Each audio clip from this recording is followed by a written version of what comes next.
Okay, so here is the deal. I'm about 3 hours away from leaving for Toronto to do two things. One, I'm gonna play a pickup game with all my warm ballers north of the border in Canada, and it's gonna be a very cold Saturday morning, so we need to be warm all over, not just in one specific region. And two, I'm going to MLS Cup, baby! And I'm telling you all this because even though I know there are great games being played all over the world, I only have time to talk about 5 because I have to go pick up the rental car, and then I gotta go pick up John Hudson and Mike K because we are road tripping it.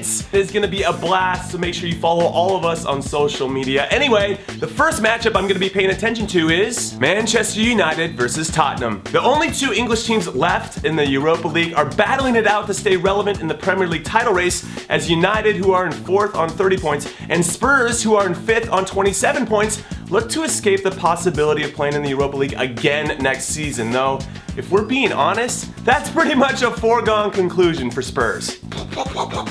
Now, for as much grief and heartache that you and me and everyone else have given Jose Mourinho this season, I think the master of mind manipulation has his team right where he wants them. 4 or 5 points off the top, so United could fly under the radar a bit at the midway point of the season while he creates that patented and very strong us against the world mentality within his group, something that seems to be lacking with Spurs consistently this season for whatever reason. So my prediction is going to be United 2, Spurs 1. And up next, Torino versus Juventus. Yes, the Turin derby is almost upon us, which is something that Anthony FIFA predicted for beIN Sports the other day. Yes, Anthony and I are on TV, baby. We've hit the big time.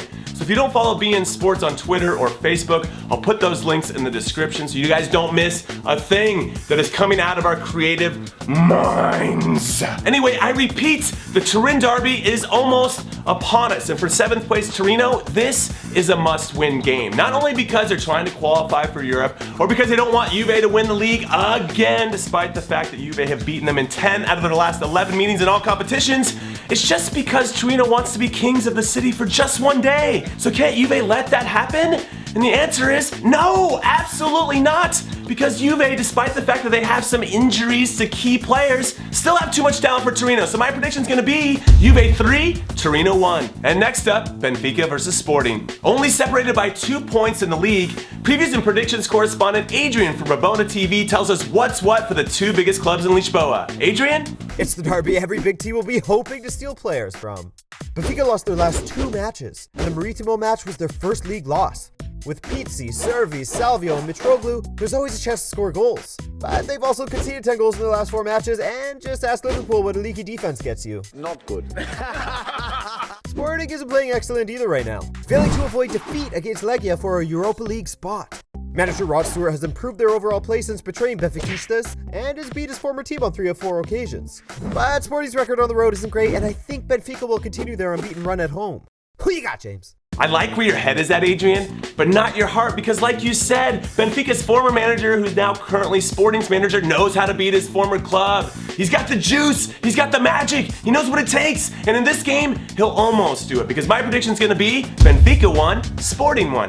And now we have PSG versus Nice. In what is easily the biggest game in France this weekend, and what I'm calling the Hatem Ben Arfa derby because he played for Nice last season and sits on the bench for PSG this season, it's the reigning league champions versus the current league leaders. It's a team that just qualified for the Champions League knockout rounds versus a team that just got last in their Europa League group. Or it's a team that just lost a crazy striker over the summer versus a team that just picked up a crazy striker over the summer. So I think it's pretty clear on paper that PSG are the better team and they should win. But Nice, who have to be sensing that this is their opportunity to prove to PSG and the rest of France that they're for real, I don't see them letting this opportunity pass them by. So my prediction is going to be PSG 2, Nice 2. And finally, Toronto FC versus the Seattle Sounders. After 9 long and grueling months, we are here at the final game of Major League Soccer MLS Cup. Both teams are here for the first time, so this is uncharted territory. But like last season, when the Columbus Crew hosted the biggest game of the year and wilted under the pressure as they lost to a team from the Pacific Northwest, the Portland Timbers,